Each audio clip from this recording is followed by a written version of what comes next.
Bangladesh, a nation synonymous with resilience, finds itself grappling with a political crisis of immense proportions. The streets of Dhaka, once bustling with commerce, now echo with the chants of protesters demanding change.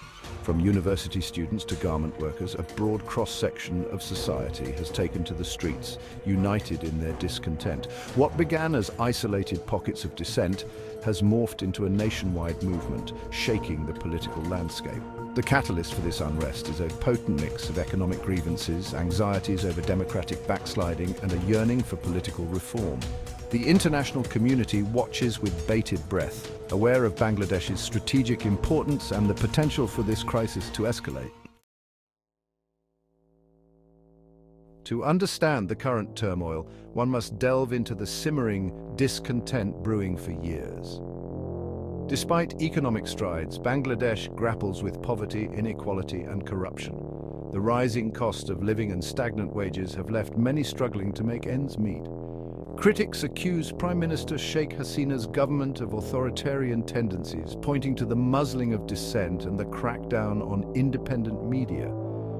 The government's handling of the COVID-19 pandemic further exacerbated these grievances, with allegations of corruption in aid distribution. This confluence of economic hardship, political repression, and perceived mismanagement created a tinderbox of discontent. In a stunning turn of events, Prime Minister Sheikh Hasina announced her resignation. The move, after weeks of protests, was initially hailed as a victory for the people. However, skepticism soon replaced euphoria, with many seeing it as a tactical maneuver to appease protesters. Rumors abound that Hasina will continue to wield influence behind the scenes.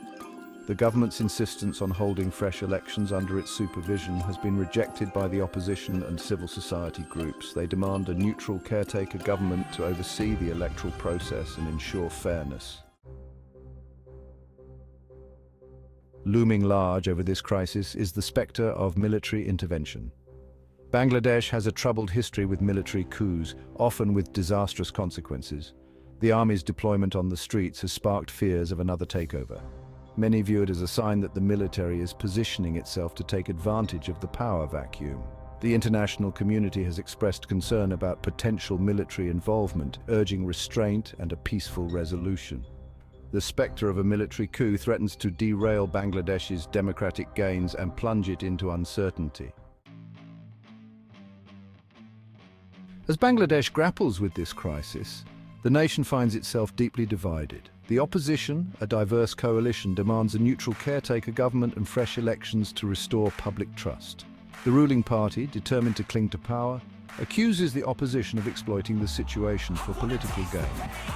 This standoff has created a dangerous stalemate, pushing the country further down the path of confrontation. With neither side willing to back down, the situation remains volatile and unpredictable. The international community has called for dialogue and compromise, urging both sides to prioritize the nation's interests. The crisis in Bangladesh has captured the attention of the international community. The country, a key player in South Asia, is teetering on the brink of chaos. The potential for violence is real, and the consequences of a full-blown conflict would be catastrophic for the region. Diplomatic pressure must be brought to bear on all parties to engage in dialogue and compromise. The United Nations and regional organizations must use their influence to urge restraint and promote a return to constitutional order. The world is watching, hoping Bangladesh can find a way out of this crisis and emerge as a beacon of democracy and hope.